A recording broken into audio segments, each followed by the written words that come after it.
समिती जे आरक्षण बचाव महारॅली मधले एक मोठे व्यक्तिमत्व।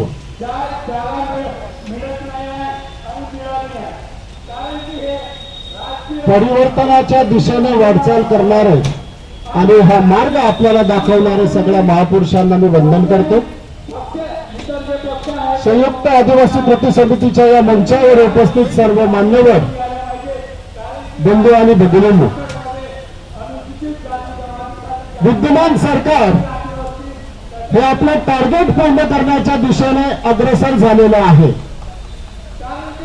1925 मध्ये जेव्हा या नागपूरमध्ये एका संघटनेची स्थापना झाली होती, एका संस्थेची स्थापना झाली होती, त्याच वेळेला या देशाला हिंदू राष्ट्र बनवण्याची शपथ काही लोकांनी घेतली होती आणि त्या शपथेच्या पूर्ततेसाठी 2025 वर्ष 100व्या वर्षी आम्ही पूर्ण 100व्या वर्षी हिंदू राष्ट्र करू असं त्यांनी घोषित केलं होतं।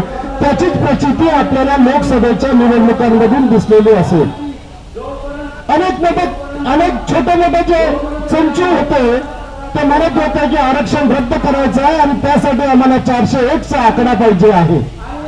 त्याच दिशेने ही वाटचाल आहे। हा 401 चा आकडा मिळाला नाही आणि म्हणून काही दिवस आरक्षणाचा बळी जाण्यापासून वाचलेला आहे। बांधवांना, विद्यमान सरकार हे एका जातीला चुचकारतं आणि दुसऱ्या जातीला फटकारतं अशा प्रकारचं राजकारण खेळत आहे। जातीमध्ये भांडण लावण्याचं राजकारण खेळत आहे। गरज नसताना पाहिजे तिथे आरक्षण देत आहे आणि जिथे गरज आहे तिथे आरक्षण हिसकावून देत आहे। सुप्रीम कोर्टामध्ये SC STचा उपवर्गीकरणाचा भाग असेल तिथे कोणीही बघितलं नाही, परंतु जाणीवपूर्वक ती मागणी तिथे रेटून धरण्यात आली, म्हणजे ती मांडण्यात आली। एका बाजूला महाराष्ट्रामध्ये मी ज्या जमातीमध्ये मरतो त्या जमातीच्या विमुक्त जाती आणि भटक्या जमातीमध्ये मोठ्या प्रमाणात घुसखोरी सुरू आहे। आतापर्यंत 56 मोर्चे या उच्चवर्णीय राजपूत समाजाच्या विरोधामध्ये MP समाजाने काढले, परंतु या 56 मोर्चांपैकी एकाही मोर्चाची दखल या शासनाने घेतलेली नाही। मुळात बांधवांना हे शासन लोकशाहीलाच मानत नाही। हे शासन तुमच्या आमच्या जनतेचं सरकार आहे या बाबीलाच मानत नाही।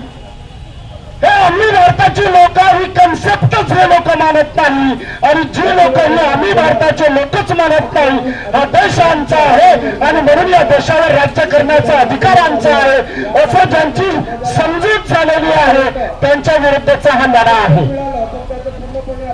नागपूरच्या अधिवेशनामध्ये जेव्हा आम्ही 15,000 लोकांचा मोर्चा काढला त्यावेळेस हेच शिंदे सरकारचा एकही मंत्री साधं निवेदन घ्यायला सुद्धा आलेले नाही। म्हणजे 3-3 दिवस आपल्या गोरगरिबांच्या संघटनेला निवेदनासाठी झुलावं लागलं।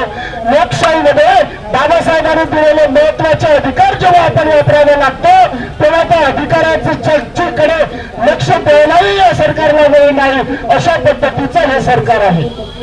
आणि म्हणून आरक्षणाच्या विरोधी असलेलं जो कोणतेही सरकार असेल, तुमच्या आमच्या हक्काच्या मध्ये येणारा जो कोणी राजकीय पक्ष असेल, तुमच्या माझ्या बांधवांचा जीव घेत राहणारा जो कोणी राजकीय पक्ष असेल त्यापासून आपण फारकत घेतली पाहिजे आणि आपलं बहुजनांचं सरकार निर्माण केलं पाहिजे।